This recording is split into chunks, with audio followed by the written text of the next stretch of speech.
আমার দোষটা ছিল কি? সম্পর্ক করে আসছে ওর সাথে, আমি আমার পুরা ফ্যামিলি শ্বশুর বাড়ির সবার সাথে মিলে আমি তিতে তিতে লাগে, শালির হাতে নিম পাতাও মিঠে মিঠে লাগে। রূপকথার গল্পটাই আজ বাস্তব হলো।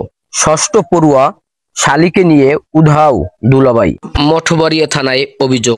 ঘটনাটি ঘটেছে পিরোজপুর জেলার মঠবাড়ি উপজেলা 2 নং দানিশাপা 5 নং ওয়ার্ড ফুলঝুরি গ্রামের শাহ আলম মুন্সির ছেলে দেলোয়ার মুন্সি ও সগীর মুন্সির মেয়ে মরিয়ম আক্তার মনির সঙ্গে।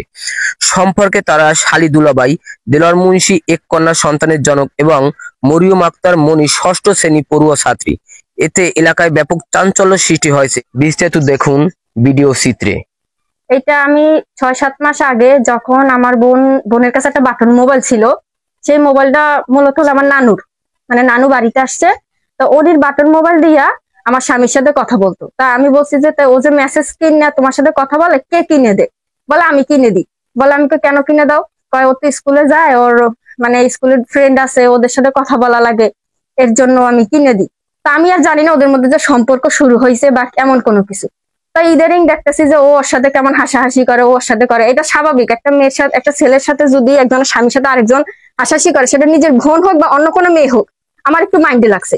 লাগার পর আমি আমার আম্মুরে যাইয়ে বলছি যে আম্মু, মোম আর আগুন একসাথে থাকলে বইলে যাবে, তুমি একটু সাবধান করো, কারণ আমার স্বামীর সাথে আমি কিভাবে সম্পর্ক করে আসছি তোমরা কিন্তু জানো। ঠিক আছে, 2 দিনের দিন আমি ধরছি। আমি বলি কি, ওরে নিয়ে বাজার যাইতেছে, কি ব্যাপার?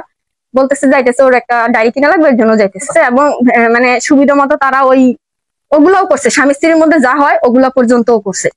করার পরে যখন এগুলো বিস্তারিত অনেক কিছু জানাজানি হয়ে গেছে, আমি মূলত জানছি এই আমার হাজবেন্ডের মোবাইলে আমি একটা ছবি দেখছিলাম, এভাবে হাত ধরে ওরা ছবি উঠেছে। তা আমাদের মধ্যে তো জানেন স্বামী স্ত্রীর মধ্যে অনেক ঝগড়া বিবাদ চলতেছে। তা ছবিটা আমার দেখার পর মাথায় রক্ত উঠে গেছে। তারপর আমি যাই আমার বোনেরে বলছি যে কিরে মনি, এই ছবি তোরা উঠাইছো কেন? বলে না, আমি কোনো ছবি উঠাই নেই। তারপর ওর একটা থাপ্পড় মারছি। থাপ্পড় মারার পরে ও অস্বীকার করছে। অস্বীকার করার পরে তারপর ওর সাথে আমার অনেক ঝামেলা হয়েছে। তো তারপরে আমি বাসে আসছি। বাসে আসার পরে আমার স্বামী রাগারাগি করছে আমার সাথে, আমারে ও মারছে। বলে তুই ওই ঘরে গেছিস কেন? ছবি ছবি উঠেছিতে হইতে হয়েছে কি? ও অনেক কিছু হয়েছে বা অনেক কথা কাটাকাটি হয়েছে। আমার বোন এখানে সামনাসামনি বলছে যে ওরে নাকি ভয় দেখাই এগুলো করানো হয়েছে, খারাপ কাজ ওকে ভয় দেখাইয়া করানো হয়েছে, কথা বলছে আমার বোন সবার সামনে। ও এগুলো বলছে। ও আমাকে বলে গেছে যে আমি সাইডে যাচ্ছি, আমার 30 তারিখ পরীক্ষা আছে, আমি সাইডে যাচ্ছি। সাইড করে আমি আজকে রাতে বাড়ি আসার কথা ছিল। আর ওরা ওইদিকে 2জন চলে গেছে। আমার স্বামীর সাথে আমার কথা হয়েছে। আর আমার বোন যে মানে কথা বলছে একজন আমার চাচির সাথে যে মোবাইলে কথা বলতো, সেটা আমরা রেকর্ড করে রেখে দিছি। ওখানে স্টেটমেন্ট দিছে যে ও নিজের ইচ্ছা সজ্ঞানে গেছে। আর আমার কাছে প্রমাণও আছে, ও কাগজে লেখা রেখে গেছে। ওই মেয়ে সেই কাগজ আমার সাথে আছে। চাইতেছে আমার স্বামীরও বিচার হোক, আমার বোনেরও বিচার হোক। এই মাসখানে আগে সালিশি হয়েছে, যখন আমার বউ বারকি দিন করছে, তার মায়েরে কইছে, তার বাপেরে কইছে, তারা থামাইতে পারেন। আমার একটা নাতি আছে, 1 বছর বয়স, নাতি দিয়ে মেয়ে নাতি, বুঝছেন? এই মেয়ে বউ হয়েছে সম্পর্ক করবে। ছোট মেয়েরে দেলোয়ার রাত্রে লই গেছে, রাইতে 1:30 বাজে। তার বাপের নাম শাহ আলম মুন্সি, গ্রাম ফুলজুরি, ইউনিয়ন দানিশাপা। 28শে নভেম্বর শুক্রবার রাত্রি 1:30 বাজে নিছে। আমি দেলোয়ারের বিচার চাচ্ছি। আমার মেয়ে ক্লাস 6-এ পড়ে, মেয়ের উল্টা বুঝাইয়া নিয়ে গেছে। শুরুতে হচ্ছে মানে ওরা শালি দুলাভাই আমাদের ঘরে আসা যাওয়া করে।